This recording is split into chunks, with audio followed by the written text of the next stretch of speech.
do not know death when you see it, old man. This is my power.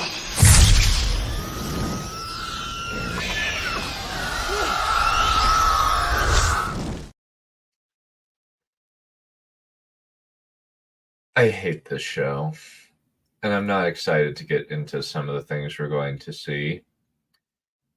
I've seen one clip so far on Twitter, and it made me unbelievably angry, and we'll eventually get to that point. Let's bring in the guests. So far, we only have one, but let's bring in Crimson Scorpio. If this was a person, I would strangle it, burn the body, and proudly declare to the world that I had done it, and no jury would convict me. Yeah. Thanks for having me. Yeah, of course. It's good to have you. It's good to be here. All right. Well, There's no point in putting it off. yeah, it's very much a. Why do I do this to myself? Why do I hate? Why do I hate myself? Why do you hate all that is good? Yeah. It's very much. We're probably going to get a whole lot of. I just finished watching season 4 of Game of Thrones with my girlfriend. You never seen it before? Yeah, we just finished season 4, episode 10. You know, the turning point of the halfway point of the show, as it were, in many ways. Mm-hmm. Yeah, that's a conversation for another time. Oh, definitely. All right, let's get started. And it's just what, and the title of the episode is "Where is he?" I wouldn't be bothered by that if I were you. I feel like there's better things to pick at. I'm sure it's garbage. There's better things to pick at, but it's still really irritating. It's a lame. It's still lame. I agree. It's just the lameness of it. Oh look, it's Don Lemonlass running through the trees. Like, terribly. Like, what is that run? Also, what is with that armor? I've never liked that.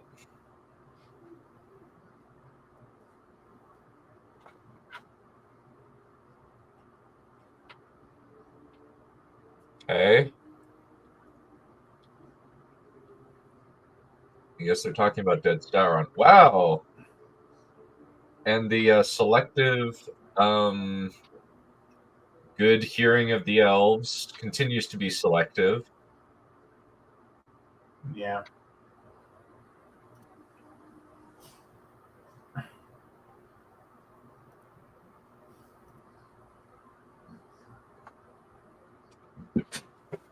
Yeah.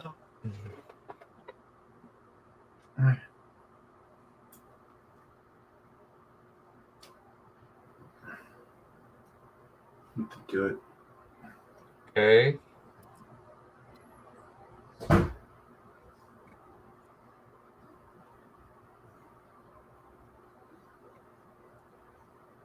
A map of Eregion. Okay.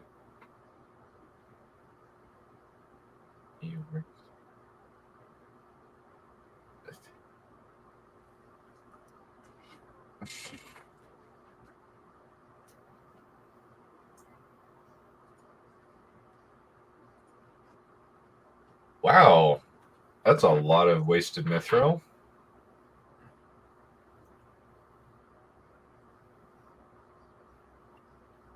Just melt what you have down.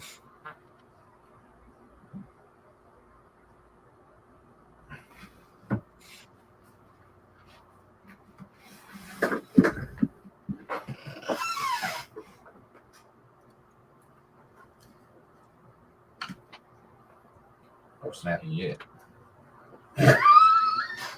That's an understatement. That if this was if this was even show was even slightly better, that would be a reaction gif.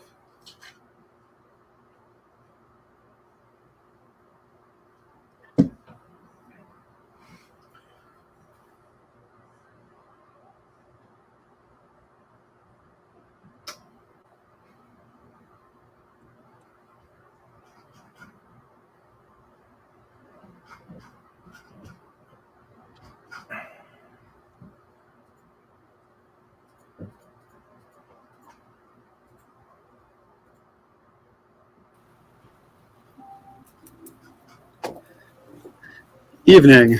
Aloha. Oh, hello. How do you do? What is your name again, Smith? Okay, good. That is the link. Okay. So, have you just started, I guess? Yeah. All that's happened is Kelbrum being ornery at his employees. Oh, so he's a bad boss. There's apparently been trying and failing to make the rings for men, and they're so bad at it they just run out of mithril. You can't get good help these days. Clearly, I'm perfect evidence of that with you. I beg your pardon? I'm perfect. I'm a perfect example of that for you. Oh. Yes, I suppose that's true. Yeah, you can never get good help out of me, no matter how much you try. Yeah, torture doesn't work on you because you use slug powers.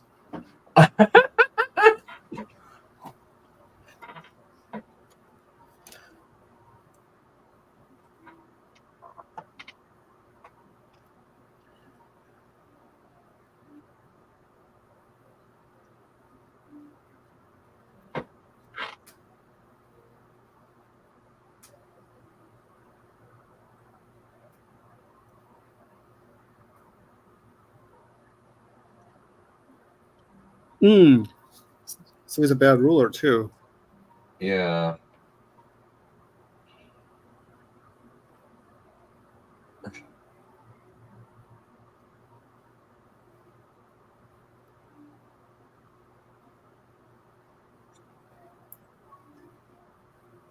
See to it, is it?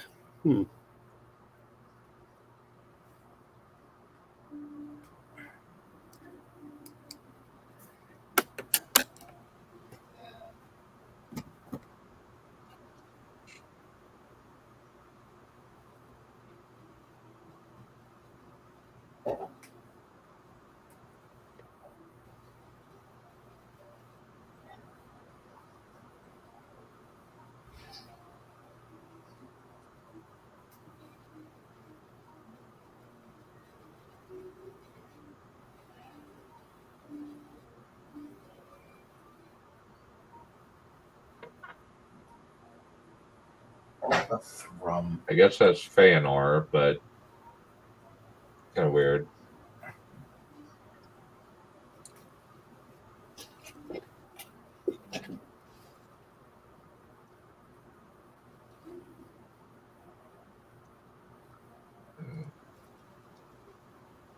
Okay. Ouch. Ew.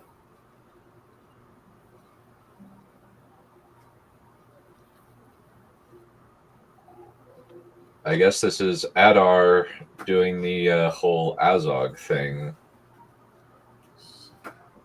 Oh, okay.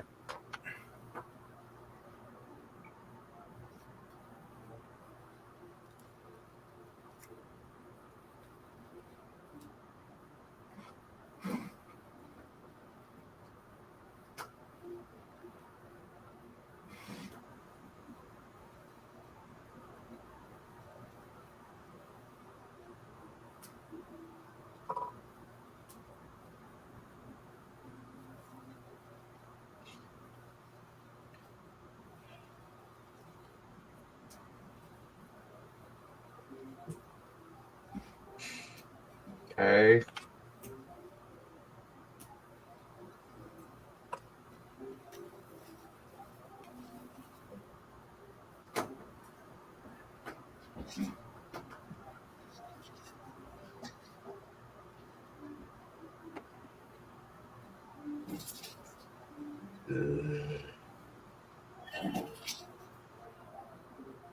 Okay. This isn't like a terrible idea. It's just so flat.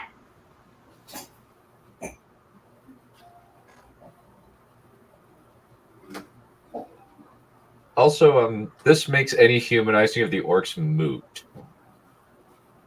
Like, if they're willing to desecrate corpses, it's like, I don't care how you try to humanize them. They're awful. That whole like thing that they're trying to pull with that is just so like not. It's just so missing the mark. It's like the orcs are pitiable. They're not sympathetic.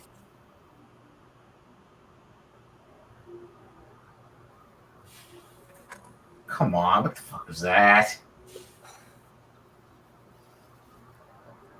I'm not hungry right now.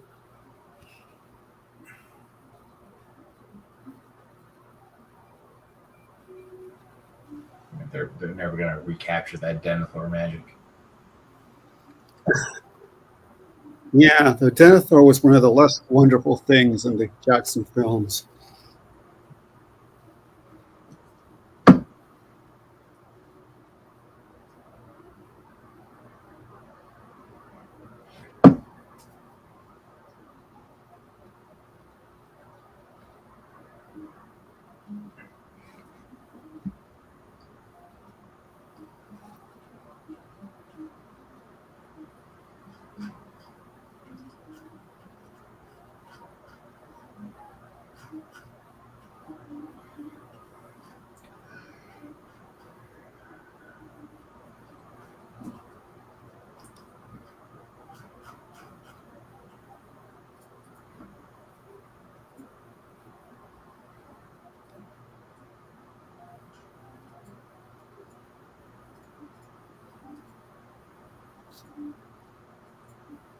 It kind of feels like this is a weird, like splash of good quality in an otherwise terrible show. It's really frustrating.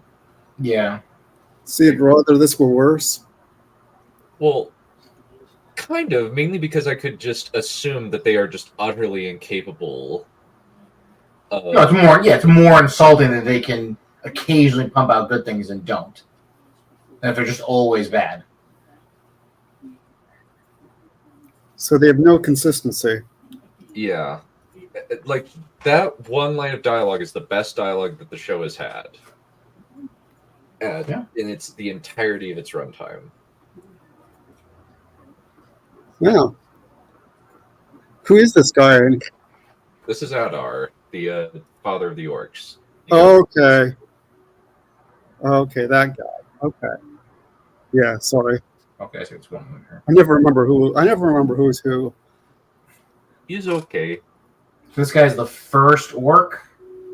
One of them, apparently. He's like the father of the orcs.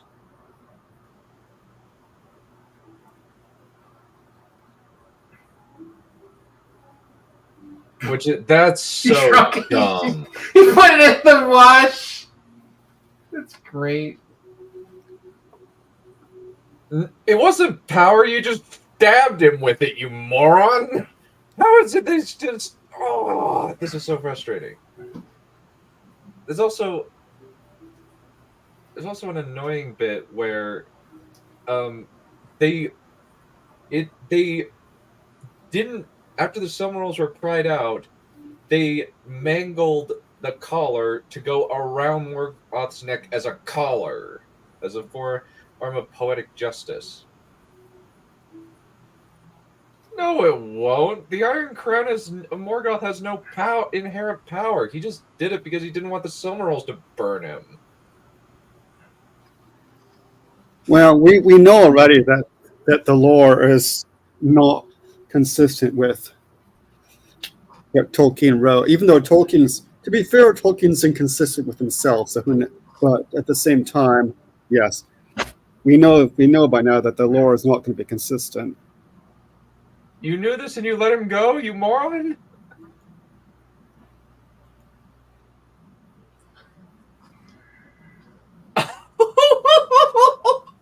Are they gonna make out now? It's funny that they are calling her out, but I don't think that the showrunners understand that she is an awful person.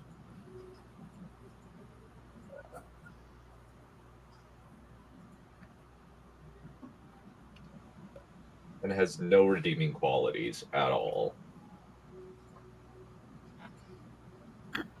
Which is kind of frustrating that the writers have that level of a lack of self-awareness. Oh, look! Oh, it's pretty.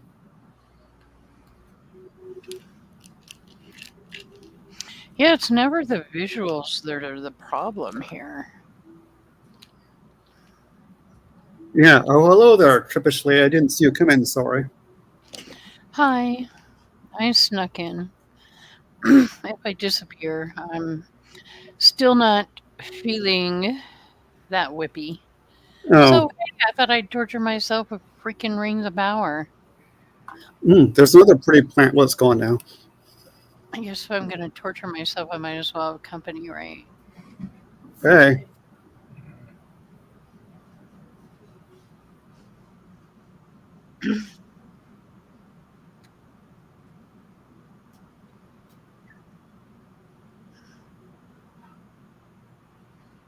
Do we even know if Farazan was like the ruler in lore? I'm not sure I understand what your question is. Like, is this piece actual Tolkien lore? That Him being Farazan king is how he came to be king. How he became to be king? No. And Elendil's whole thing, this is all made up. Yeah, I'm not sure we know how Farazan became king. He just a violent coup. Yeah, he basically it was used like his niece or something like that. his. Or his cousin. I think his cousin. Let me check. I think Tarmira was his cousin. And he forced her to marry him and seized his throne. Seized the throne by military might because he was a major military general who had conquered large swaths of land at Middle Earth. Yeah, and he was. Yeah, and he was at this time already the leader of the so-called Kingsmen, although they weren't the Kingsmen at that point, but they were still the Kingsmen. You know what I mean? Because Tar Palantir was the king, but he was the lead. He was the fate of the faithful. Yes.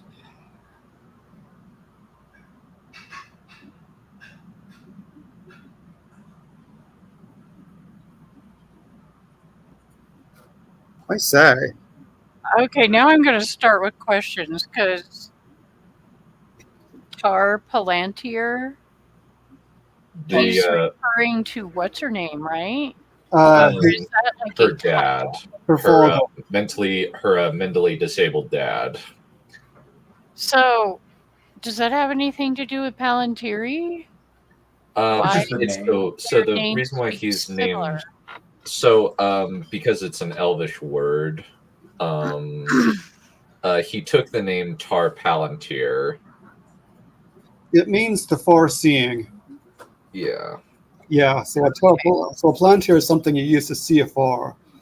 Right, but it's just, sorry, that seemed kind of weird to me, but okay. Yeah, there's also a bit where the goddess Elbereth, well, not really goddess, you know what I mean? One of the Valar is called Palantiria, looking afar. So it comes up. So it comes up a number of contexts. Yeah, like the Palantir stones are like the far-seeing stones, and Tar Palantir is king far-seeing. Right? It's just a word. Yeah, since they would actually forsake the kings of Numenor would forsake their original names to either give themselves a new Elvish name or a new Andinaic name. Yeah, after a while they stopped giving themselves. Elvish names, but he restored the practice. Yeah, very briefly, and Tar Miriel's. Since Muriel is actually an Elvish word. Also, they don't understand what the secret fire is, which is very annoying. That's not a small thing to misunderstand. Well, Tom, they don't seem to have bright colors. For Tom, the important things. Come on. Yeah, because the secret fire is the power of God. The power of creation, the power of life. So, what is that to do with this? Well, it's just that he was saying that you can't mask the secret fire talks to us. Well, I guess God talks to them. Well, the problem is they can't mention Eru Illivitar, so mentioning the secret fires if it's a sentient entity is asinine. Yeah, Mention Eru Illivitar? Yeah. they Eru can mention the one though. Yeah, they seem to be able to mention the Valor, but they've never mentioned Eru Illivitar. I mean, if they haven't just mentioned him by name, I think that's just like a convention. Well, not even mentioning of the one. Oh, jeez. That seems a little odd. That's just silly. Hey, pay attention, guys. You're getting, the backstory for... The one is actually... The one at least is mentioned. Let me check something here. I'm pretty sure the Valar are mentioned too. Yeah, the Valor I mentioned, but I can't remember in the show if they've ever mentioned Eru Illivitar, even by his pseudonyms. Yeah, because let me check here if it's in the appendix or not. The Valar are definitely mentioned in the book because Gandalf refers to them.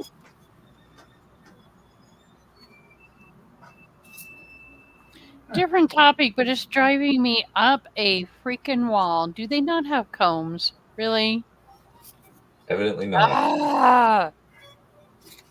Yeah, the entire point of the hobbits was that they're like, they're like the English gentry. They're not like Hicks. Oh, look, she likes the mentally handicapped. Well, that's good. Yeah, many of us do. Hello. Yeah. Well, it's just that this guy's legitimately mentally handicapped. Either that or he is just a complete simpleton. And wow, this took really short time. And Yeah. In the book, in the appendix, Eru is called the One. The Valar laid down their guardianship and called upon the One, and the world was changed. so if they don't mention Eru, it's not because of a rights thing, it's because they are deliberately not putting him in. I mean, they can say the One. Well, I mean, they haven't. I mean, if they can and they don't, that means that it renders the Secret Fire reference that much more incomprehensible. Yeah, the Valar, the Guardians of the World, they're definitely in here. Yep. And they have been mentioned, but Eru, the one, maybe it's just because it's too close to Tolkien's Catholicism, and it seems as though, for the most part, they want to distance themselves from that. Gee, shock. Even though he's the guy that destroys Numenor. Yeah, how are they gonna? Yeah, that's a good question. That's a good thing. Like, how are they gonna do this if they haven't set this up? Also, they haven't instituted the ban of the Valar or the Undying Lance at all in this. Yeah, they seem generically resentful of the elves, which is fine, I guess, until.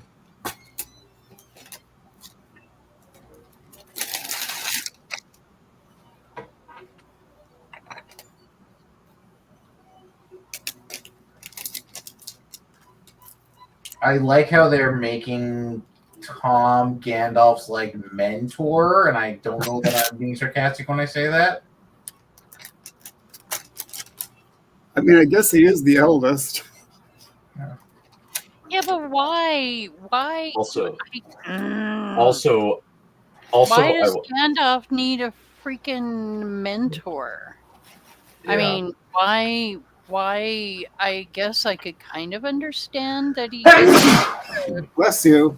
Middle Earth without full knowledge, but I don't know. It seems very stupid to me, this whole thing. He had actually been there during the first age, the very big beginning of it. He wasn't. Was he in Middle Earth during the first stage? Yeah, I believe that he traveled around since he was. Is it just me, or did it stop? No, I paused it because I want to go over like this line that he said. He said the line, "Many that die deserve life, some that live deserve death." Yeah. But the problem is, they have completely reframed it by saying, "Hey, I want to go rescue my friends," and that is Tom Bombadil's response. And I hate that. Well, the context in the original was, should he go off and kill Golem? Yeah, they have fundamentally changed a line about do not be so quick to deal out death and judgment to you got to be morally relative about this whole thing. You can't say Avum. Doesn't matter. Well, it's supposed to be about mercy, isn't it? Yeah. Mercy and pity, not to strike without need. And they have fundamentally reframed it to make it a moral relative, a line that is basically just moral relativism. And I hate that so much. Somebody watch Star Trek. Star Trek is more the needs of, no, I'm this. talking about the needs of the many versus the needs of the one. That's what they turn that line into, rather than about mercy and which is it's about brutal pragmatism. Yeah, and that's not... Tolkien hated brutal pragmatism. That was one of the things that he despised. Yeah, exactly. He couldn't stand that. There's some weird virus going around that's like... Because they did it with Wheel of Time, too, where they seem to completely misunderstand the characters and their motivations. Yep. They also don't seem to understand that Tom is not interested in anything other than just taking care of the land or within his domain. He doesn't care about anything outside of that. He's there to enjoy the good life with Goldberry. Yeah. Yeah. And he's not a bland character. He's not a bland person by any stretch of the imagination. They have made him bland Jack Black. Yeah. Like, Tom Bombadil is a goofy weirdo who is an inherently tension-destroying element in whatever thing he shows up in. Tom Bombadil is Middle-earth's Leprechaun. Oh, I was about to say Winnie the Pooh. I think Leprechaun more than Winnie the Pooh. Sorry, go for it. He has a thematic... there's a thematic value to his chapters. They're not, in terms of narrative tension, maybe, but but Tolkien and Lewis too are not all about narrative tension. It's not all about, what's going to happen next? No spoilers. It's not all about that. It's about themes. Yeah, admittedly though, like he kind of acts as a Deus Ex Machina twice, and he also destroys the pacing. If he were to be put into if they actually made a completely book faithful Lord of the Rings, which I don't think that they ever could top the Peter Jackson movies, since those are pretty much perfect, as close to perfect as we're ever going to get. They wouldn't include Tom Bombadil because he destroys the pacing. Well, you know how Gandalf at the end of the books talks about he's just going to go have a long chat with Tom Bombadil, kind of like drop the worries of the world and all the crap that happened and blah, blah, blah. I'm just going to go talk to an old friend for a while and chill, right? So that's how Tom Bombadil actually kind of strikes me, as he's of the world, but not of the world. Like, he doesn't care about all the crap that's going on. He's not going to truly involve himself only in things that might land on his doorstep, like hobbits. That's the interesting. There's also the thing that he is literally Tolkien's Winnie the Pooh, because he's the character that he would tell his kids stories about, and he included him in the book because of that.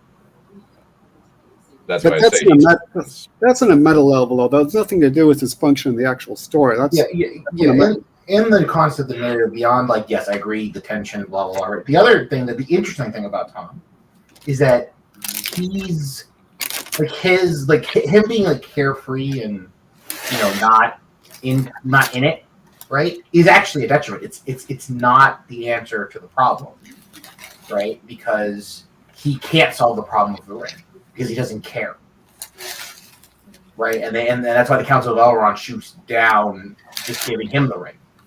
Yeah, right. So activate. So the confronting evil requires active engagement with the world. You can't like retreat, right? You can't not care. You can't be careless. You can't live the unserious life. There's also, and the main reason why I just really find this line frustrating in its misapplication is just the fact that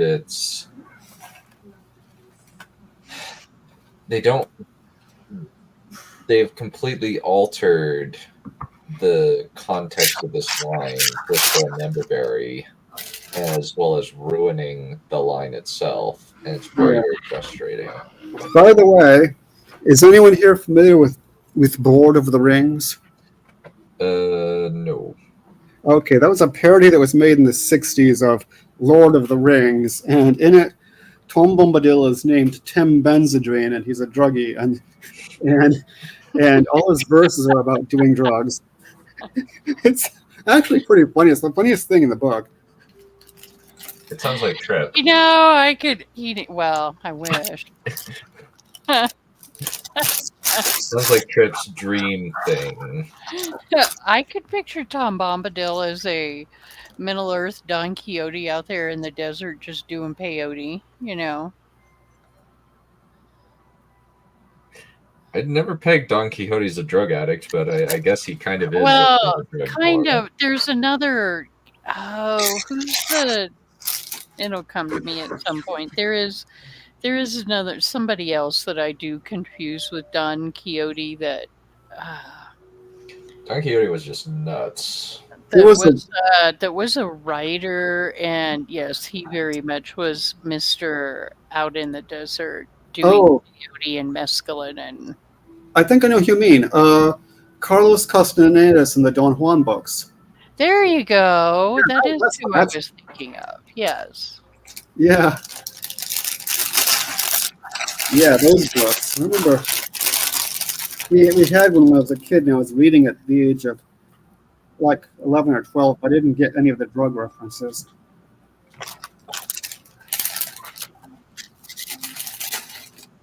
Although at one point they were doing lizards or something.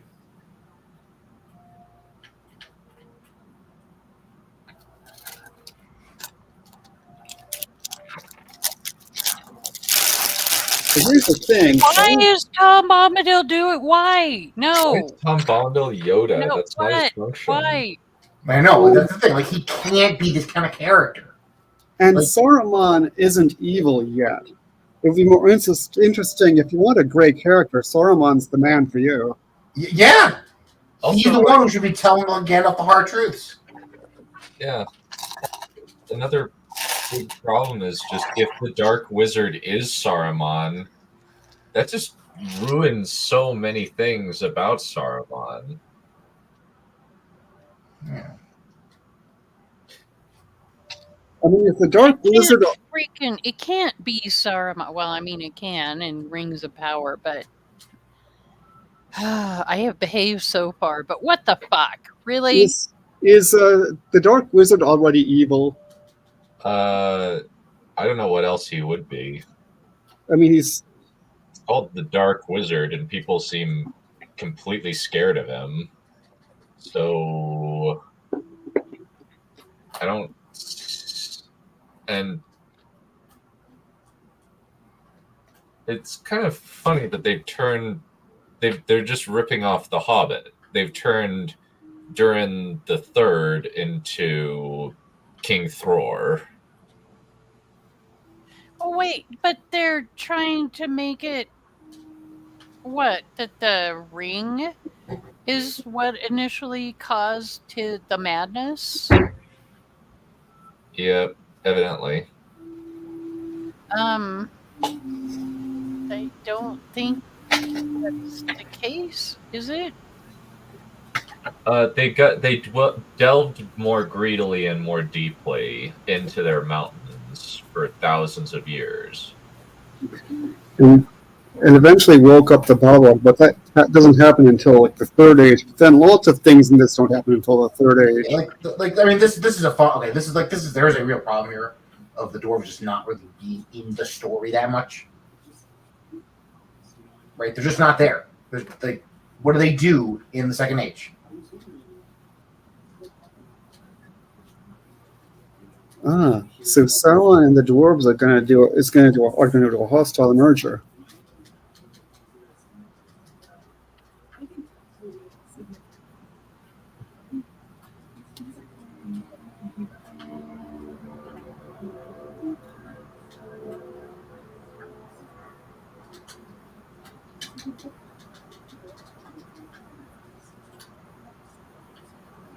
Oh, I'm just waiting for Anatar to offer him the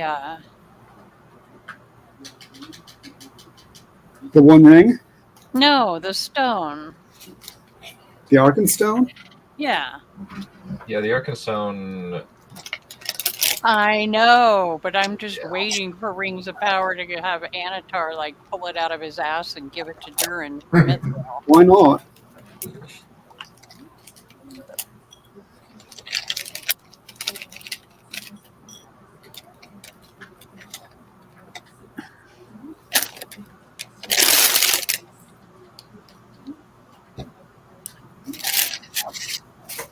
I have to admit, Sauron's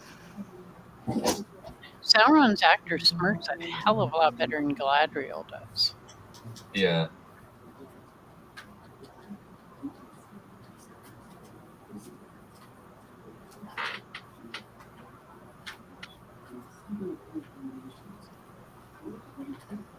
Back.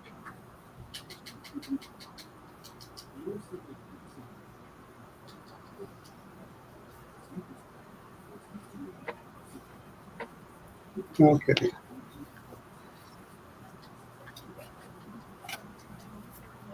Wow, so they have really character assassinated Durin. Wait, did we ever have any weapons of Mithril?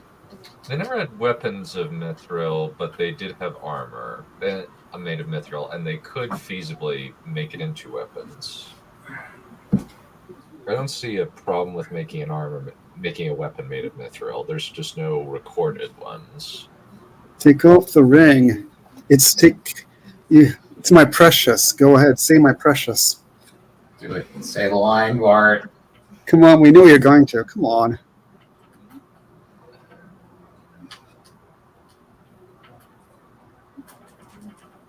It's so annoying. Like, why are they able to like waste such good actors on this?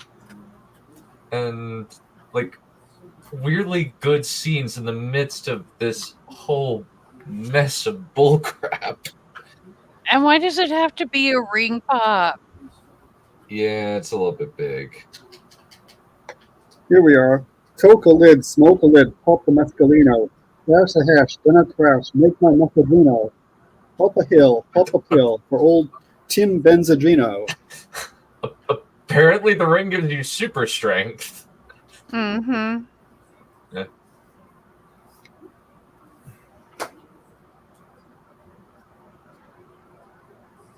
Hippies.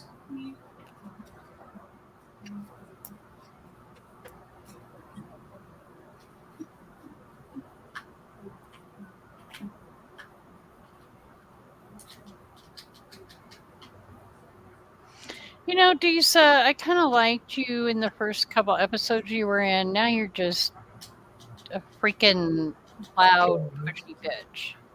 I was thinking of Karen, but that works too. Though by speed my brain's destroyed, I'm not half this paranoid. Valerian's now lost in drug-addled poetry over there. Snorting, sporting, speeding through the arbor, pushing till the folk to burn, tossed in the harbor. Screeching like a dying loon, zooming like the thrush. Follow me and very soon your mind will turn to mush. Oh my god, push her down a mine shaft and get it over with. Holy crap they've made her into, like, almost as annoying as Galadriel. Why do they think that strong female characters are like that? Why? At least I'm adorable when I'm a pushy bitch. Okay? She has no adorable. Galadriel has no adorable. They forgot. Yeah, they should have written you instead of them. They just turn her into a drug elf cougar. That'd be hilarious. Oh god. Why is this so like? There's something here, but it's so like Muddled. stiff. It's just so stiff. Like It's even also- less. Yeah, yes, that is also true. There's also an element of it's just talking about feelings in hallways, like it's a soap opera. Yeah. No, that's a cheat, right? Because they can't do like big, exciting, epic things constantly, right? They can't. They don't. Like the big stuff requires either a lot of people or a large set location. That's It's gonna be. the sea Where the worm. hell did this shit come from? What the fuck did I just read? Don't They're you going to remember be the cast into the sea to fake original trailer?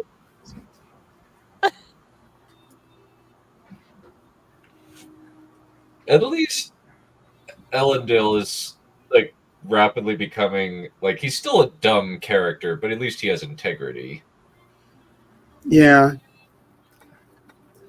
It is hardly mercy to ask a man to set his integrity of claim. That's dumb. You brought this on yourself, Perion. You're a moron. This is not karmic justice. This is just you are an idiot. What did she do? She tossed the elf stone down at the coronation and caused our Farazan to be crowned king. Why do they do feminism so badly? Why? Why? Because they themselves are completely mentally deficient and actually don't respect women. Or They they don't have such limited experience with understand- women that this is the only thing they can do. Yeah, that. but a lot of these are female writers.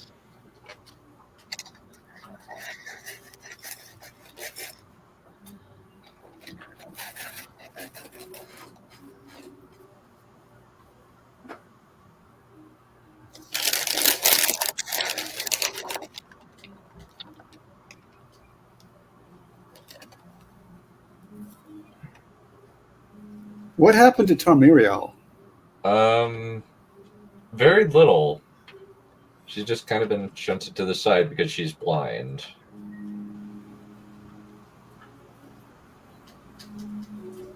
Because it seems that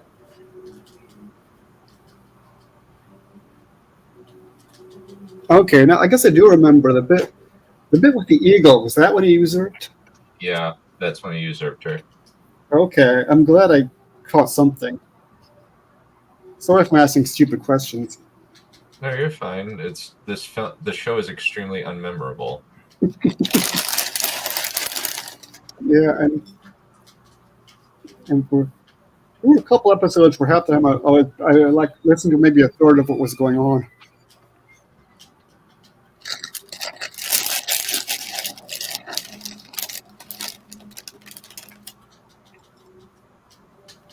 Well, I guess that there's no romance between Elendil and Tarmiriel, which is freaking hilarious. What? I guess. This is a romantic moment in the story? I guess.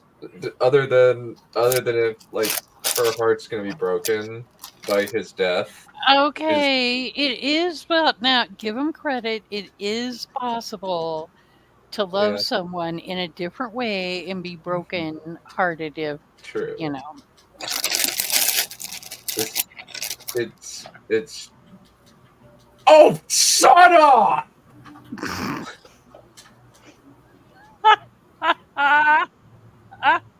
What is happening?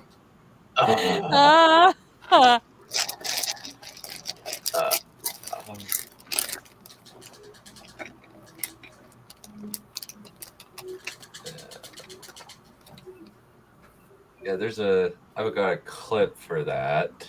Oh. Don't worry. Let's see, where did I put it? Thankfully, I don't have to watch it, and I won't hear it. It's funny. It is entertaining sometimes when he puts clips in the middle of the show, and if you're not looking at the show, it's as if there's people on the show are saying "F you, F you, F you, F you, F you, F you, F you, F you." Maybe he had to be there. Yeah.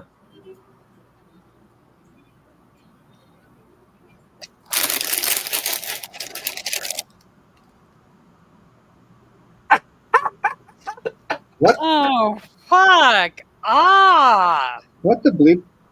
Oh, I guess she's waking up the Balrog.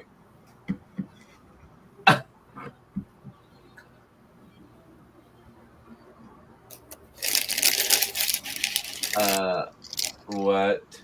What is this? Oh, what is this? Freaking bats! Are you Fucking kidding me? You just like Batman. Are you kidding me? Hi, my pretty Oh no! sky. Now she's Bat Dwarf Lady or something. I've had 5. Matthew, Mark, Luke, John, and fuck off with that question! What the hell? What the? Okay, so now the dwarves that delve in caves and live there and shit are afraid of large bats. Evidently, yes. That's a good point. Yeah. A giant swarm of bats. Oh my god. The water looks nice. Not really. I hate swimming, so I'm biased. I wasn't gonna swim, man. I was just looking at it. Okay, Yeah, these are the same dwarves that, we got in the Battle of Five Armies, right? No. Their descendants are in the way Yeah, far. they've compressed time, but not that much. No, I didn't mean literally and physically. I meant just, I don't even know the term to use. Because, then why didn't the orcs just, release a whole bunch of bats? Oh, wait, they fucking did. Yeah, true. Gee, the dwarves in the Battle of the Five Armies should have just turned fucking tail and ran. Oh no, it's a large bat, and those were much freaking bigger. Well, they were braver by then. I guess so. Oh my god. I guess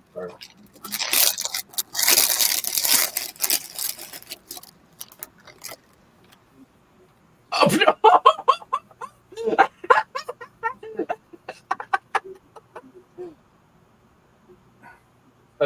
Okay. Wait a second. Wait, so they are completely rewriting Tarmiriel's death. Oh, just wait. Yes, I know what happened. I watched a breakdown. Because I didn't think I could stand to watch it. And I was actually right.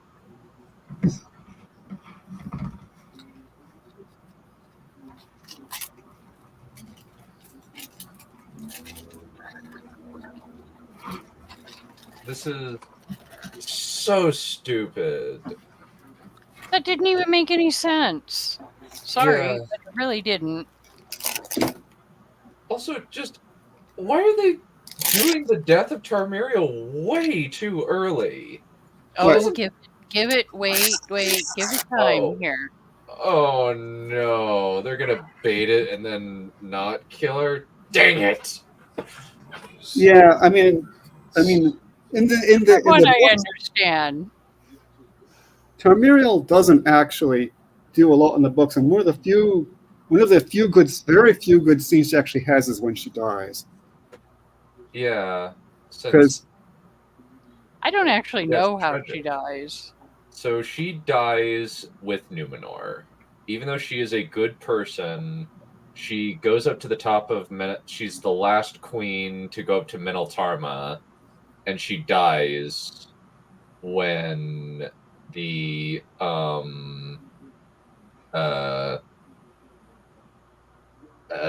Numenor is destroyed. Yeah, when the ocean swallows up Numenor, that like the last bit standing is Tamriel, and she's trying to, and she's not Tamriel, the Minaltarma, and she's climbing up, and she drowns. That's like one of the few, because Tolkien really underused her. Mm-hmm. Yeah. So, but he does take it for a good death. You know, we're already past it, but I really liked the overhead shot of that pool. That was admittedly really pretty. Yeah. So here you go from the trailer that nobody could figure out what the fuck they were doing. Does anyone remember the trailer? I don't. I don't either. Oh no, don't do that.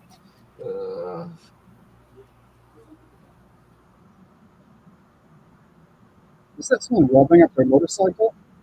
Why is there a Yu-Gi-Oh card in this show? Because there's a Yu-Gi-Oh card that looks exactly like that.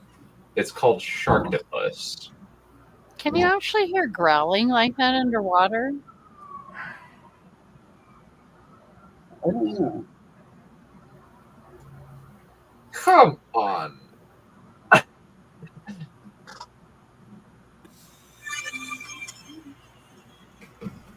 This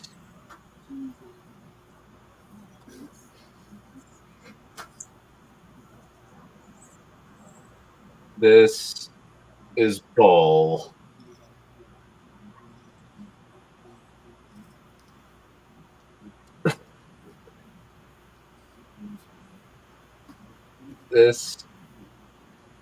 Yeah, and especially like this should not be happening. And it also doesn't work because if they're going with the whole BS of the sea is always right, this should trump any eagle showing up. This is so stupid. He's looking. Consult the orb. What the bleep was that? I don't know. The vision. Contemplate the orb.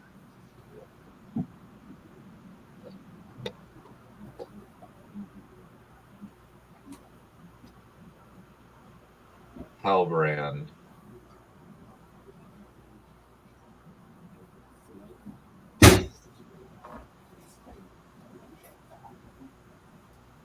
Galadriel, you're such...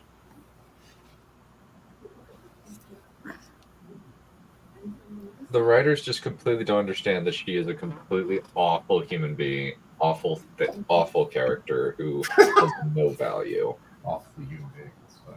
Like you trip up on the technicality that she's not. I mean, you want to talk about somebody who betrayed not only her race, but every race in Middle Earth, right there. You're looking at her. What was the point of that? He shackled her and then let her free immediately. Well, he changed his mind. Where is it? She just. I mean, they've actually made her worse as a being than Sauron. Yeah. Sauron might be evil and manipulative and blah blah blah, and you know, a killer and a deceiver and a manipulator, but Sauron pretty much is what I don't even know how to explain it properly. It's so disgusting. Sauron is like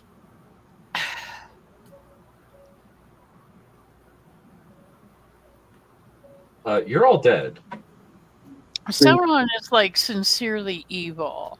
Galadriel is truly evil disguised as good. That's what they've made her. He's most sincerely bad. She's just virtue? She has no fucking virtue. Where the hell is her daughter and her husband? You morons. Isn't her husband supposedly dead by now? In that case, who they met, who the fellowship meets later, I don't know. I don't know. I don't know what is happening, as Steve would say. What is happening? I don't know.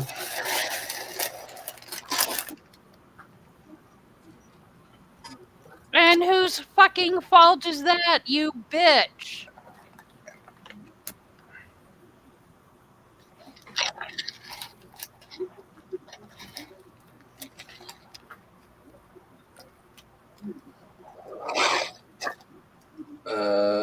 About 40 torches.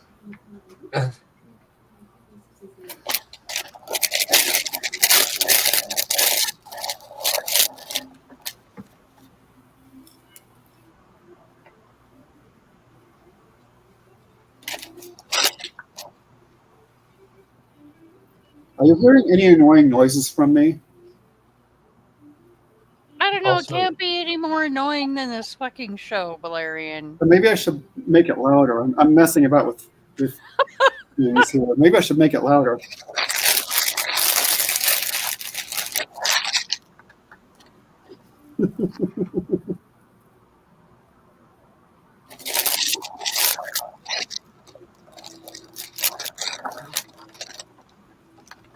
This is so dumb. What happened to all her damn flippy kicks and shit?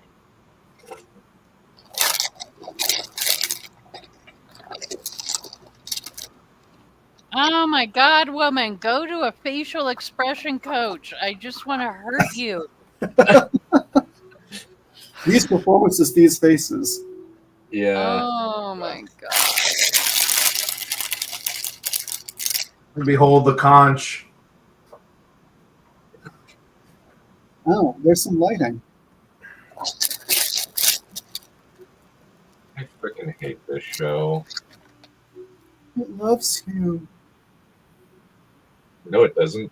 The people who make the show think that I'm evil for criticizing it. That's not the show's fault. Yes, it is. It's their baby. Don't contradict your betters, young man. Who assumes you're my better rather than my equal? That's blasphemy. Get you damned for saying that. You're going to spend your 20s watching the show in the afterlife, you know. Well, you know, you're all men, so there's no way you could ever be my equal. I don't even have to worry about this conversation.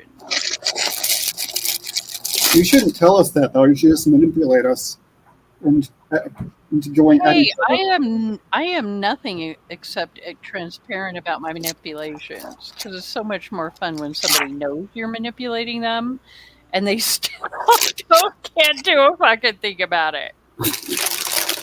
Yeah, you've got a very mesmerizing coochie. What can I say? Oh, fuck off, Kai. Today you're not nearly as annoying as this show. How's that for you? This is a touching moment in the story.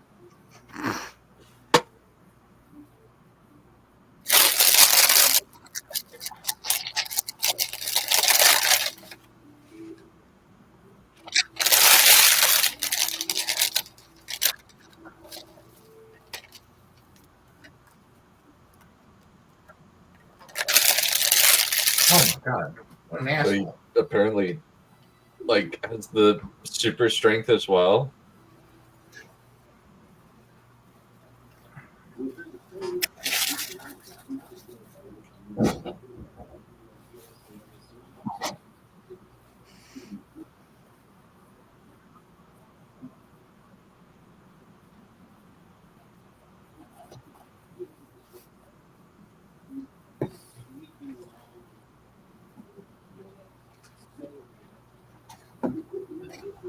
What is this wee shit, and why does Sauron even fucking need Celebrimbor?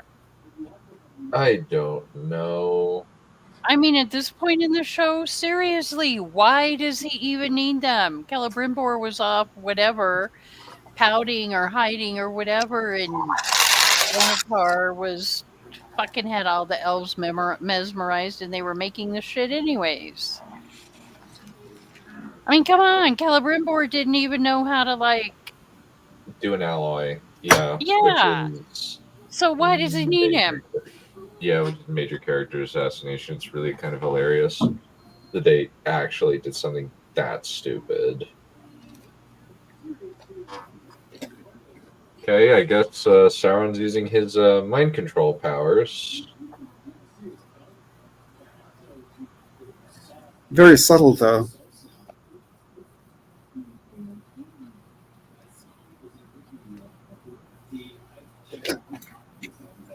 The guy's getting him with the hammer.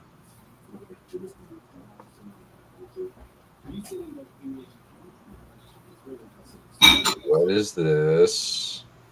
Why is this happening?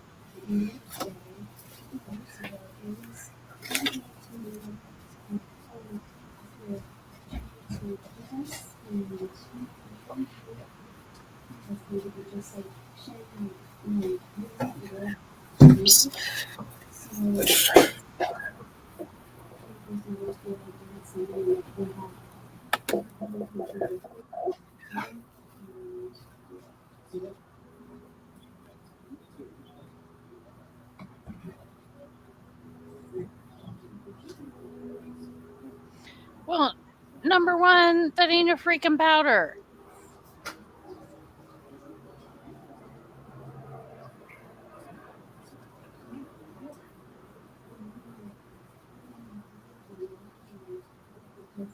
I hate all these people.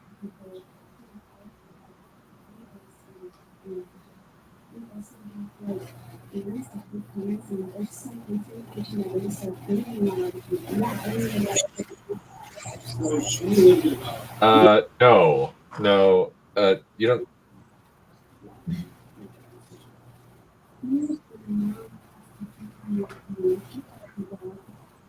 Has someone got another show going on in the background? Okay, that's at least like a good like that's like something that is a good point of manipulation, right? He's tweaking his pride. He's tying it into the deeper lore.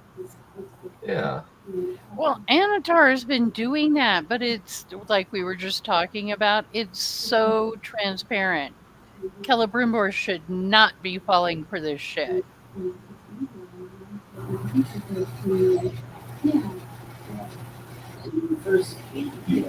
Valerian, have you got all your women in the background gossiping? I think I know what they're doing. They're having an orgy in the background.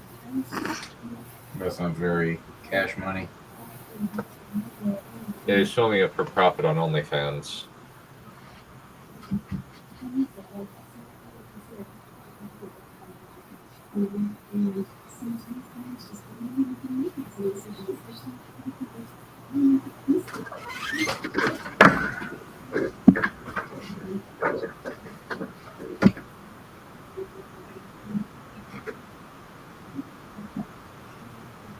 Nobody panic. Well, at least he's using his powers in a smart way.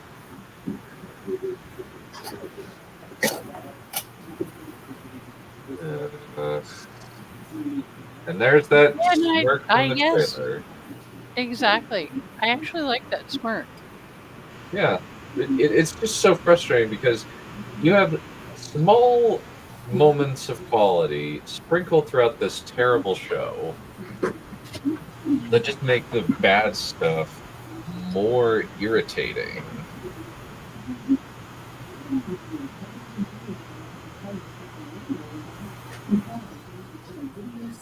Sinister music. I love when they do that. I love when it's not just this show. Any show that does that, where it's like, oh, let me tell you what the music is like. Yeah. Space Oyster would say, "Thank you, subtitles." Well, I mean, if you're deaf, you would appreciate that. Yeah, that's a fair point. But it's However, still funny. this kind of messes with the story of Eregion and Celebrimbor and makes their whole comment of we went back to the books, a freaking piss and lie. Because this is way different than what transpired. Like Celebrimbor, yeah. They force the rings, then Sauron sees, then Sauron forces the One Ring, then Celebrimbor sees him and understands what's going on. And then there's the war between the elves and Sauron, and with Celebrimbor fully against Sauron at that point. But yeah, they've done weird things to the lore. Oops. And that's all we got. Evidently, yes.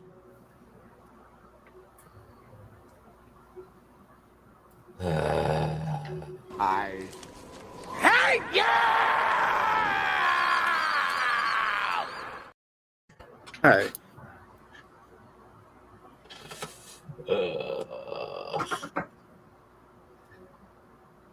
The only thing that I can say to this show is You are a pathetic junkie! Too stupid to understand and follow simple rudimentary instructions! this is making me just as mad as Wheel of Prime did. I was pissed at Wheel of Time, but this is still pretty freaking awful. And it's just so frustrating. Well, admittedly though, Wheel of Time has maybe one good scene in 2 seasons. Rings of Power has had maybe 3. So there is some improvement, but it's mostly just awful. Like, I don't get why these chuckleheads are permitted to just fail upwards, even though they clearly are ass at their job. Because they make safe slop. This isn't even safe slop. This is losing viewership. It's ideologically As a safe slop. student of history, how do you not know that failing upwards has been a thing for all time? Well, it's just they should be. It's weird because usually in the entertainment industry, if you have a failure of this magnitude, you get fired, you get canned. But in this day and age, they seem not to do it. Like, there were movies that failed so badly they sank directors' careers. Like League of Extraordinary Gentlemen permanently tanked its director's career. I liked that movie. I know. I like it too. I actually like it. Even though it is really dumb, I still like it. But factually, it was so financially unsuccessful that the director has never done any work on it since. David Goyer, Blade 2, was director of Blade 3, he has only ever written stuff since then. He has never directed a project since that point. I think they redefined the definition of failure. It should just be if you fail to meet viewership metrics. But then again, Amazon doesn't need to meet. Yeah, they don't care about that, right? They'd rather have the narrative, quote unquote, that they are the premier adaptation of the Lord of the Rings, right? That's what they want. But the problem is their viewership is terrible. The first season only had 37% of the viewers finish it. And they needed 50 just to break even. And the viewership for season 2 is even lower than that. Should be. Well, kind of like I said, I don't think anybody really knows what the streaming platforms are doing. Don't even really think they know. And I don't know, we had a little bit of a conversation about it, a very short conversation about it on Red Hand, but yeah, how do they even determine their metrics? It's too complex. It's too, I mean, how do you really determine what's actually retaining viewers or bringing in new viewers or subscriptions, and like what are the actual products that are actually bringing in money and are successful? Yeah. Because how do you even determine views? Like, is it one view if I start an episode and then I have to, pause to do something and then I continue it later? Or maybe I forgot what happened and I went back to the beginning of that episode? Does it count as a separate view if I liked it enough that I rewatch it again?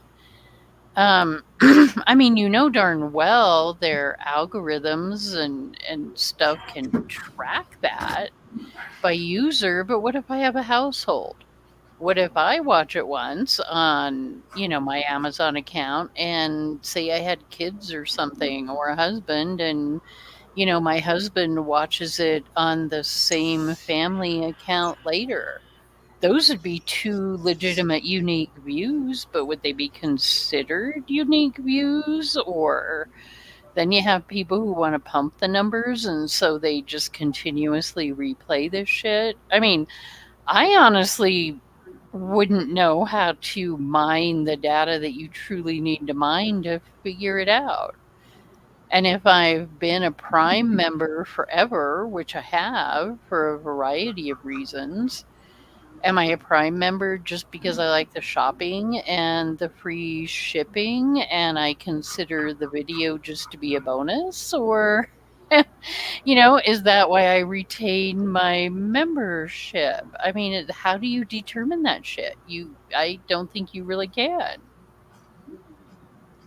Yeah, Well, and Amazon's a bit of a different beast than like Netflix. That's all they offer, right? But again, how do you determine what's really drawing people in or keeping people? Retention. That's all that matters. Yeah, but how do you determine what's causing that? What's causing it, they don't care. What the metric is going to be, do people cancel their renew/cancel their subscriptions? That's all right. that matters. But to know what kind of content to make, you truly would have to have some kind of metric to measure, okay, well, which ones really are doing that? Which of the shows or the movies or whatever are actually bringing people back, or, people are losing interest in. I mean, there's different ways you can probably look at it, but honestly, how do you even truly determine that? And a lot of people with streaming services will subscribe for a month, catch up on everything they want to catch up on, cancel, and then subscribe to the next one to catch up on. I do that sometimes. I mean, I'm not excusing anything. I'm just saying, if you were actually the CEO or the executives trying to make decisions on this stuff, how the heck? And those executives themselves, they don't understand the data. They've got people trying to interpret it for them. So is it any wonder everything's just, how do you even, I don't know. It would be difficult to ask everybody too. I mean, what if you a poll and who's gonna study the results of the poll and say, oh, this is what the audience say they like or dislike. Well, and even the sites that supposedly do that, whatever, like IMDb or Rotten Tomatoes or, the multitudes of sites out there, I mean, they're so manipulated now that how do you truly know? I don't know either. Since the Acolyte got review bombed, and unlike most other shows, it got canceled, mainly because Disney probably just got tired. I just said, you know what, this is not commercially viable. And then every fan of the Acolyte had a proverbial cow on Twitter, which was hilarious to watch, to be perfectly honest. Like, that what was the show that got review bombed by Saudi Arabia? That was House of the Dragon, actually. Oh yeah, it was. It was one of the. That's right. It was one of the think it's one of the gay episodes. No, I think it's the one with the kiss. Was that one? Yeah. Yes. Well, and that's the thing too. We're not talking about just a U.S. audience anymore. It's not like we just have the 3, 4, even 5 networks, whatever. Now it's an international audience that they're trying to interpret. What I don't know. Again, I'm not making excuses or anything. I'm just saying I don't know how they figure anything out. I don't think they do. And that also contributes to the bullshit.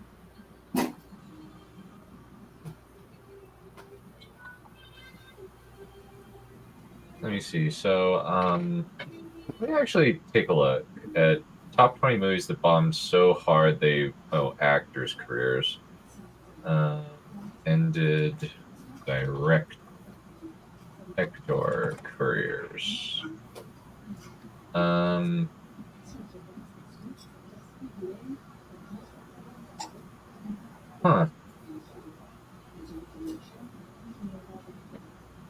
Yeah, but a lot of those things also somewhat have to do with marketing and timing.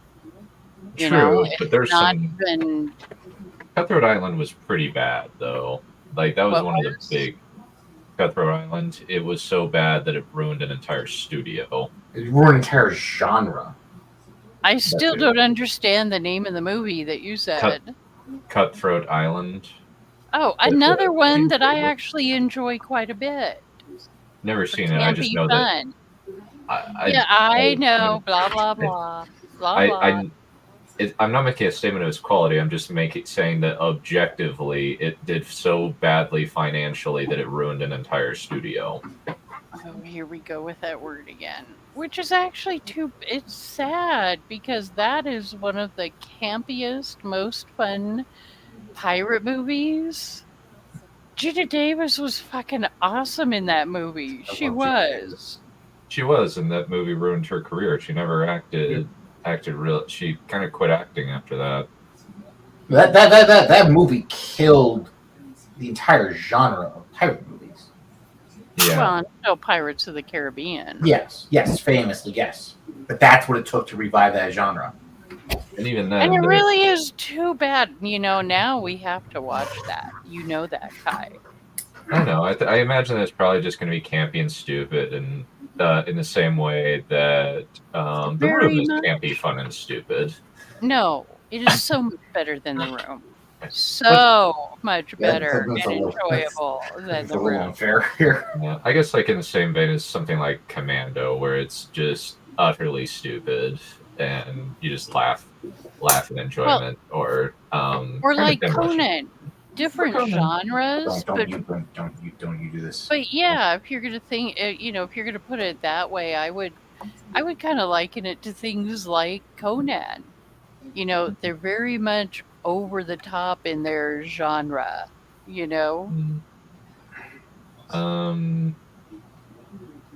Oh, Titan AE is an example of a bomb that killed the studio. Even though I like that movie. Yeah, that's a famous one.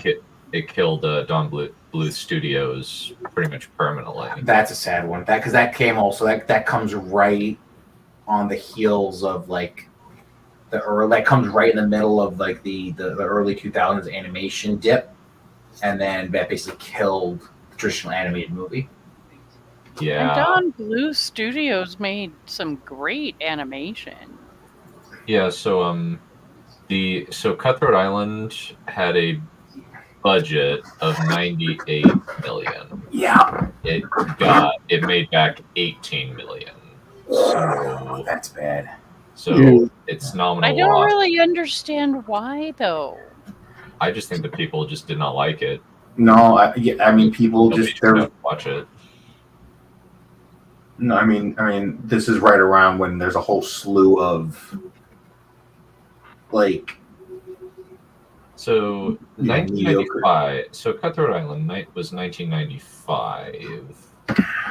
I don't know what else was going on. Well, let's look at the results real quick. It's 40 books. It's not a great movie, but it's not like a terribly removed movie. The question is, what other movies came out in that time period? Yeah, because otherwise, honestly, I would think Cutthroat Island probably would be for a great, just, like date movie, popcorn fun, Yeah, it's just one of those turn your brain off movies. It's interesting. John Carter forever ruined Andrew Stanton's career. I've never seen anything by Andrew Stanton since John Carter in live action. Actually, no. Let me see. Let's see. Well, I know we Here we talked go. about that once before, and it was kind of killed by some of the stuff that came out right around. Yeah, along with the marketing was really bad. It didn't know who to market to. Jungle Cruise was technically a bomb, even though I like that movie. Its net loss was like, why? 220. Why? Whereas and something like Transformers 1, 2, and 3 make over $1 billion sawed off. Thankfully, the Matrix Resurrections bombed, and the Wachowskis are the weird one where every single movie they've made for the past few decades has been bad and bombed. Like Jupiter Ascending bombed. It was really Good bad. movie. It's a hilariously awful movie. It's very entertaining. It is really not. Stupid. It's hilarious, but it's stupid. Like it's like Eddie Redmayne is amazing. He is so funny, but it's so dumb and stupid. I like Jupiter Ascending, but I just kind of say no. This is stupid, but I love it. I love it because it's stupid. It's not a good movie. Mars Needs Moms killed Robert Zemeckis. I think that it was. No, it was Simon Wells, but it was basically just the arguments you and I get into about movies and shows really does demonstrate there's no way to tell what people are going to like or not like sometimes. I mean, look at 50 Shades of fucking Grey. Yeah, true. But what I'm just saying is that there are. It used to be that if a movie failed bad enough, it would kill a director's career. This should kill their career just by virtue of how much money has been spent on this. Oh no, these guys will never they're never gonna do anything else again. The problem is that the studio is content for the show to suck. Yeah. Hey, on the good side, I posted this on the server. I only watched a few minutes of it. I'll probably watch some more later. There's a Nerd of the Rings did a 90-minute playthrough of what is it? The game Weta is releasing the 1st of next year, Tales from the Shire or something like that. It actually looks pretty cute so far. The few minutes of it I've watched. Interesting. I'm just looking at. I'm just looking at. We need more real hobbitses in our lives, not stupid harfots and. Okay, yeah. Another one that I'm looking. Yeah, makes sense. I'm still looking at the box office bombs. Like A Wrinkle in Time was a really bad one for Ava DuVernay. It killed her career. Basically, like she's only done one film since 2018. That was a very, very niche project from what it looks like.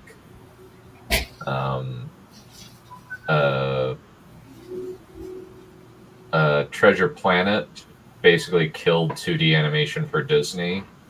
Even though I really like that movie. Terminator. That is literally one of the best animated movies out there. I would concur, but it was going up so against Lord of the Rings. Weird. Well, yeah, bad timing there, big time. Yeah, and actually no, it was put up against Harry Potter and Lord of the Rings. Which movie is this? Treasure Planet. It was 2002, so it was competing against Harry Potter and Lord of the Rings. That you can't hold that against it. No, but it killed 2D animation because it bombed so bad. Yes, it did. Yeah, but that was the last. Oh, I In didn't a way, realize it. sorry. No, I was just going to say, in a way, that shows you the complete illogical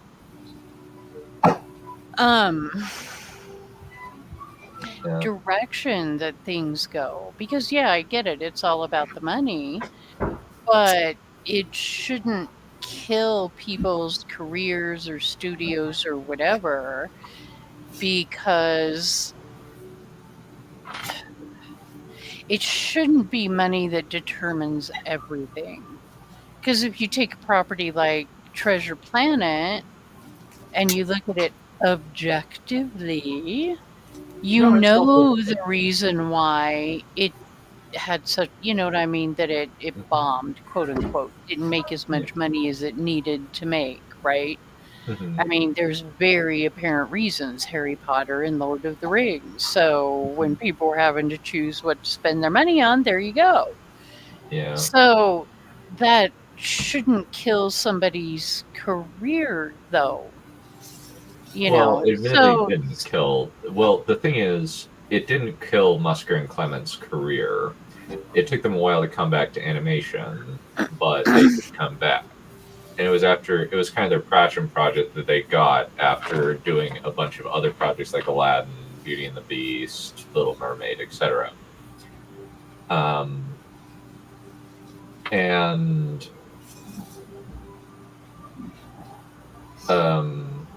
Gore Verbinski kind of, it's not a matter of should, it's just a matter of usually this is the trend. Once you lose enough money, your career is dead.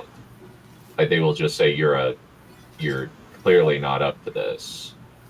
Like kind of like the Lone Ranger. Gore Verbinski, as far as I can see, has basically done nothing since the Lone Ranger, other than a couple of small-time indie movies. Which, again, I really like that movie. I do too. The theme music in the background. There's some things that I admit are kind of dumb in it, like the fact that Tonto and the Lone Ranger are basically Wolverine, whereas everybody else in the movie dies, and that's part of the funny part of it, because it's hilarious. Well, and that's, I mean, okay, so to me, that particular, those pieces of the Lone Ranger, those were intentional.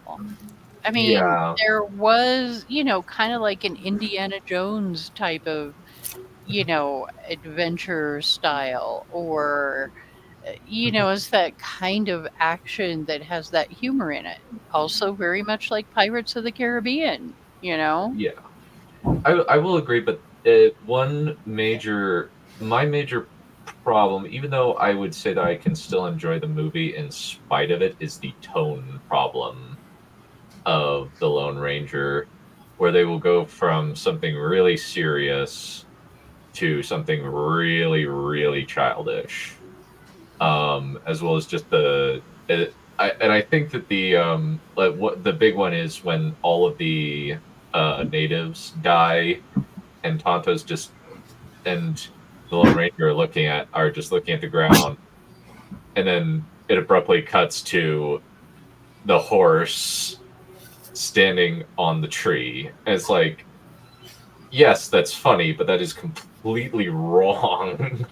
That is such an inherently dumb idea. And there's other good elements of the movie, and I think the Army Hammer is pretty funny, and I do like the arc, but there's I understand why it didn't work, and a lot of that was because of the tone problem, as well as the fact that it's rather close to a hard R. It's what with the bad guy being a cannibal. Well, I think too, part of the problem is probably And this applies. Well, no, this applies to the failing upwards thing too. Is I think audiences over time, the last decade or two, have become very polarized. Society as a whole has become much more polarized than I think it used to be, and I think it reflects in. I have to disagree. In our media. I don't know if this was the case with Lone Ranger. I think that polarizing has kind of been the case since 2015, 2016 era. Well, I wasn't saying specifically to Lone Ranger, but just to the conversation. And I don't know, Scorpio, were you saying you disagree? I was trying to make a joke. I was making a joke. I was being polarized myself. Oh, I got it. Everything seems a little. Everyone seems to be at odds. I don't agree with that. But yeah, no. I mean this is the thing, right? Like the reason why I don't think they care about Rings of Power, sucking hard is that they don't have to worry about pleasing the fans because they Amazon has Amazon money, right? Mm-hmm. So they don't have to worry about necessarily keeping all the fans. That would be ideal if they did, right? What they want to have is they want to be the studio that ideologically captures the narrative in Lord of the Rings, of Lord of the Rings, rather, right? In the same way that the way that Disney tried to with Star Wars and only failed because Disney is beholden to quality to some extent because they actually have to get viewers. Yeah. And that's why they canceled the Acolyte because... Yeah. No, because it was a losing project. It was a losing battle for them, right? Yeah. They could just disengage from the battleground. Yeah, everybody in it. Everybody was... I couldn't think of very many people that liked the Acolyte, unironically. No. Like, most of the people that were I think the content creators making content about the Acolyte were sadder that they didn't get to mock it and get the hilarity anymore and the content money from the Acolyte. Oh yeah, it's a commentary. I mean, the rage. I don't want to say rage baiting. Like the mockery content. The hate-dom community is it is a sort of a revenue stream for the shows as well. It can be, if it's if it's only a minority of a larger actual fandom, right? They don't care. People don't care if people pay to watch something that just to hate it. Mm-hmm. Well, I kind of think too the industry as a whole is a lot less self-aware. Yes. And thus they're making a lot of products or doing a lot of their hiring. This is the problem with regimes built on falsehood, right? They eventually start, buying into their own BS.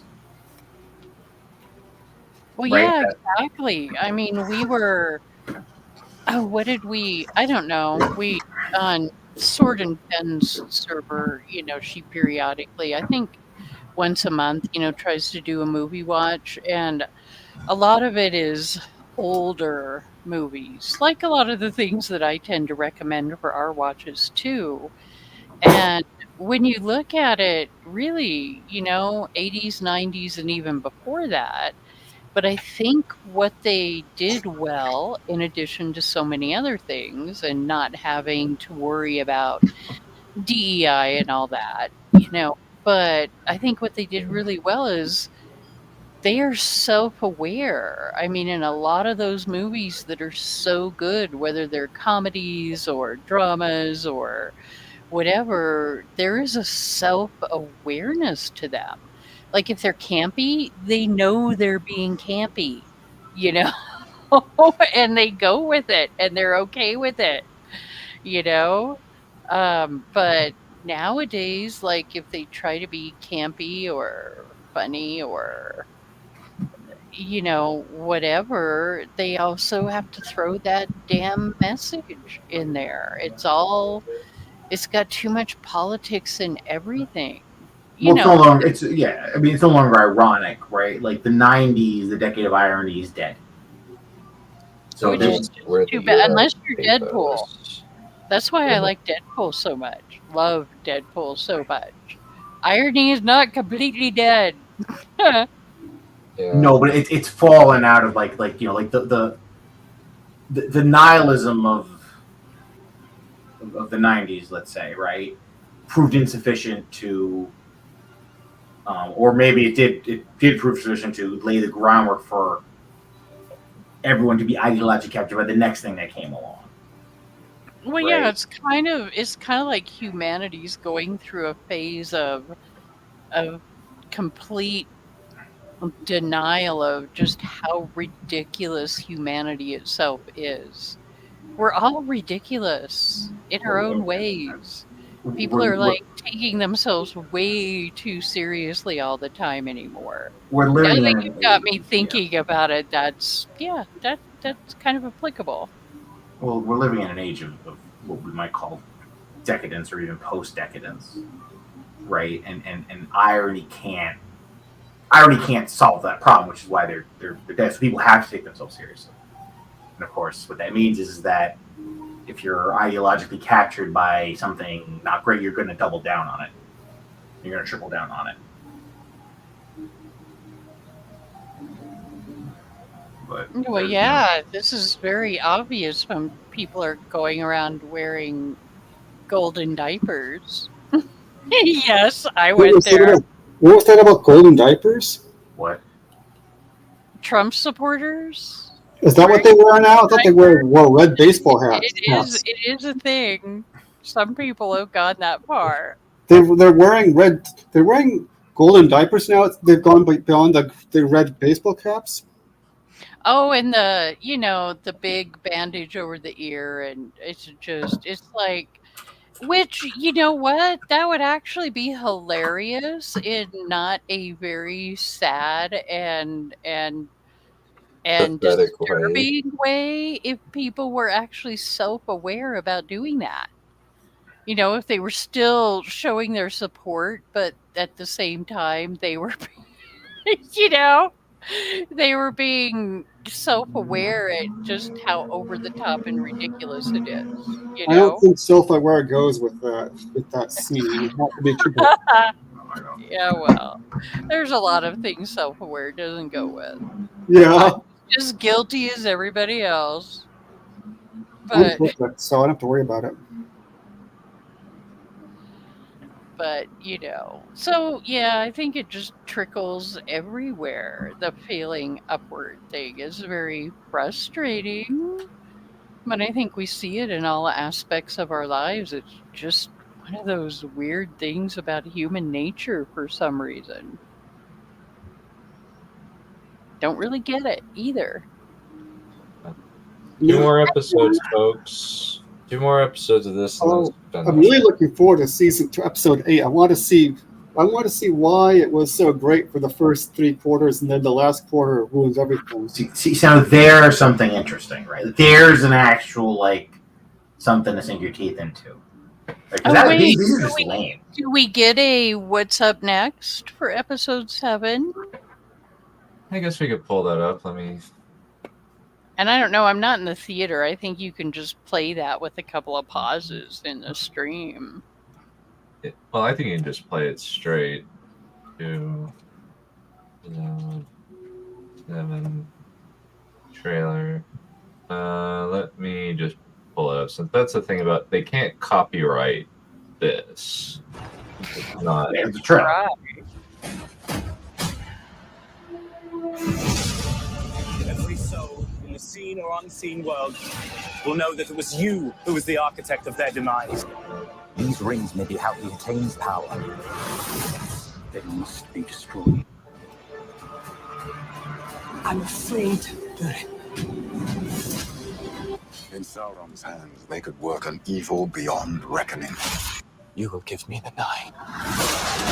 When the darkness falls, there are always some who rise from. Oh, we're gonna get the Balrog. Kiss our strings! I think that's. Yeah, so I think that is the one. Yeah. Is there one for episode 8 too? I didn't watch 5. I just saw snippets out of it. I think it was 5. But the one where the cave trolls are actually intelligent, what the hell happened there? That really did kind of make me go, what? Because that's not at all how they're, I don't know, seem to be represented. I mean, I suppose that could change by, Lord of the Rings, but it just seemed rather weird that, who was it? Wasn't Adar negotiating with them or something? Not even really. He just shows up with an orc head. Was that last week? I don't remember much. A couple weeks I ago. don't know, but I remember the orc troll or the cave troll or the mountain trolls or whatever you want to call them, speaking intelligently. I mean, I guess they could have just Most been that he said used was, in... "Where is Sauron?" That's all he said, and then nothing else happened. From what I can recall of that particular scene.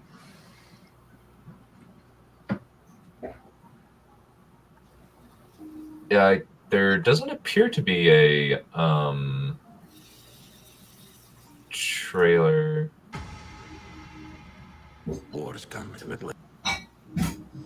This is hardly a gift. What have you done to me? There wasn't one at the very end of the episode. I am the one keeping the storm at bay.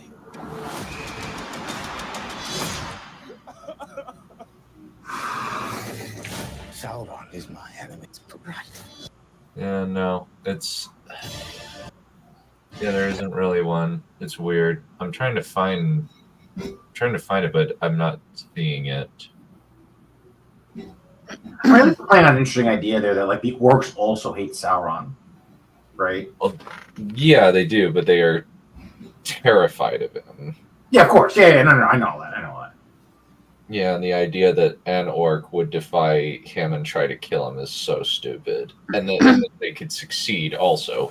It took an act of God to kill Sauron the first time. Morgoth didn't warrant that. In Rings of Power, though, why would they be terrified of Sauron?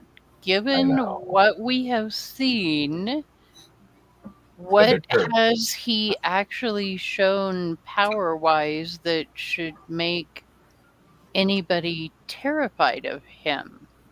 True, which is one of the major problems I have, because that's how they view him in Lord of the Rings.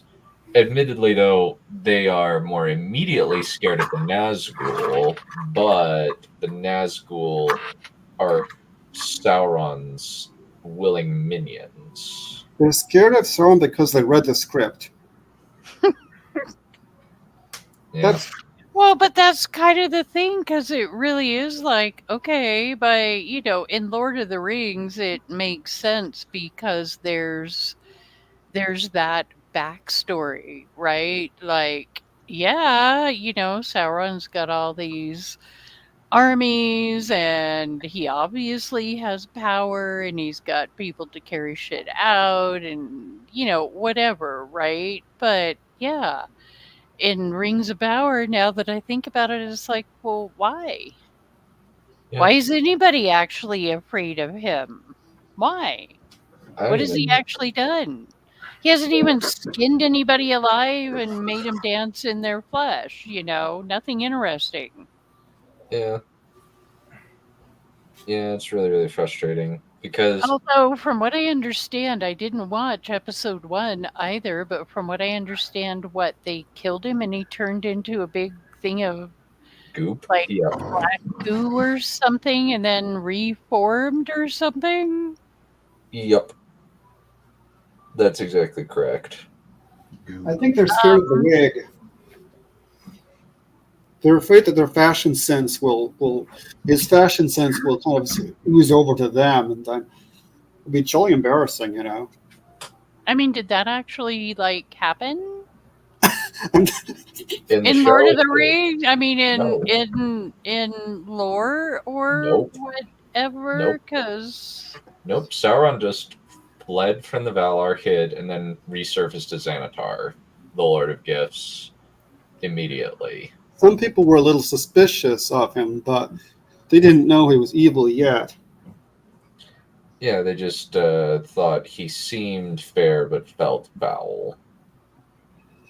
well, yeah. So you might be cautious of him, but why? Okay, I don't know. I'm trying to make sense out of things that obviously Yeah, make no sense whatsoever. Because they've okay. It's the wig. compressed the timeline.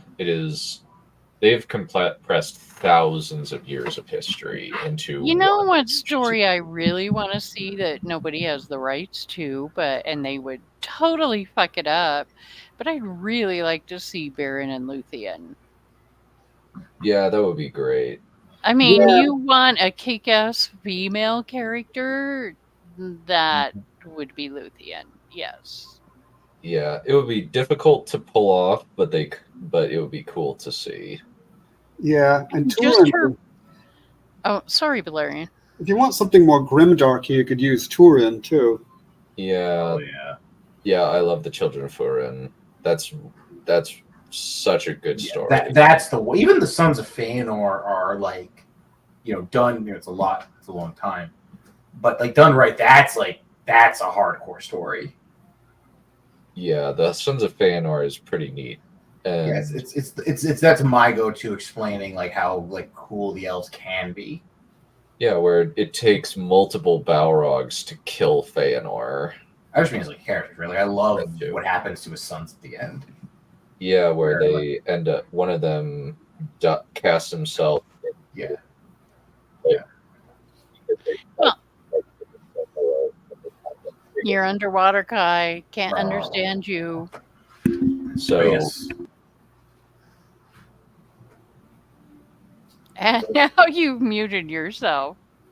We're just talking about when one of the Sons of Feanor, he casts himself in after they finally get their hands on the Silmarils. After all this time, finally they cast themselves into they hold it and it burns them because they become evil, and the guy can't handle it. And he throws himself, clutching the stone, into the chasms of the earth. It's great. I love that. I love that scene. Well, and are either one of you, since it's up to us now that Kai has either managed to boot himself or lost connection while he's still alive? Good They Lord. got him. Are either of you familiar with Wheel of Time?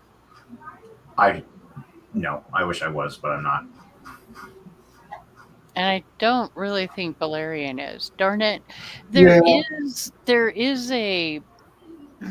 See, because now I'm getting tired and I can't remember the names that I should remember. But, there's myth and legend, right? So when the Wheel of Time begins, it's in an area that is set in the old, per se, kingdom of Manetheren, right? And well, now that Kai's back, that is something. It would end up being fan fiction, I suppose. But my God, the story of Aemon and what was his queen's name, Kai? That I can't remember right now.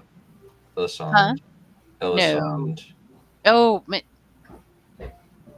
that doesn't sound right.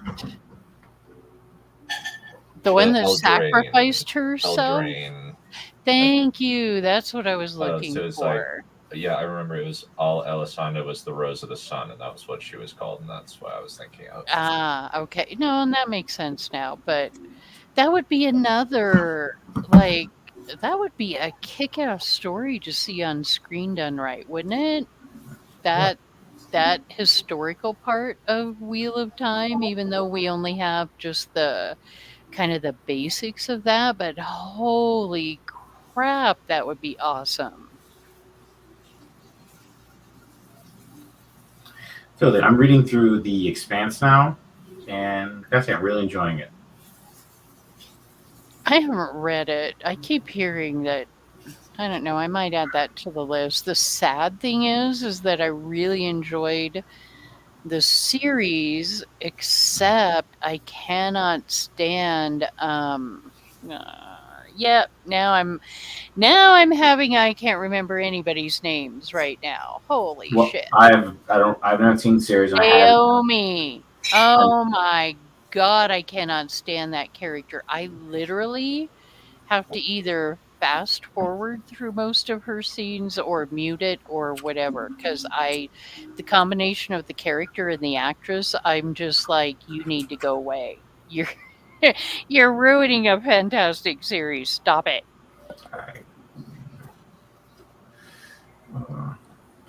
But I have heard the book series is really good. No, I'm enjoying it. I mean, I'm 2 books. I've finished 2 books. I think it's really great. A friend who he listens to the audiobooks and he's like, he's totally outpacing me because he can do while he works and I can't. Are we talking about Wheel of Time? Yeah, I haven't read it. There's like 15 books, I believe. Yeah, it's 15, including a prequel. I don't have time. Prequel doesn't exist. If it were a matter of audiobooks, I could do it, but maybe we could do it. Audiobooks. They're the best audiobooks I've ever listened to, barring the Red Bull audiobooks. Those are the definitive best audiobooks I've ever listened to. We could do it as a as a movie night thing. Not movie night, but we could do it as a book clubby thing, maybe. Yeah, book club. That'd be wholesome. Mm-hmm. Yeah, we could do something like that because I just haven't had the time to plow through all 15 books. I'm unlikely to get the time because we've got Stormlight Archive is coming up with a new book and all the rest of it. Yeah. No, it's not a terrible idea, honestly. I'd be down for that. Yeah. Okay, wow, it is surprisingly late. I have to keep going. Thanks for having me. All right. Well, I think we'll have to conclude there. I got to go too. So me 3. And 4. All right. So I think we can only end on this. And now, I think it's time we gave that filthy, slobbering mongrel of yours his shot! Attack! Rapid fire flurry!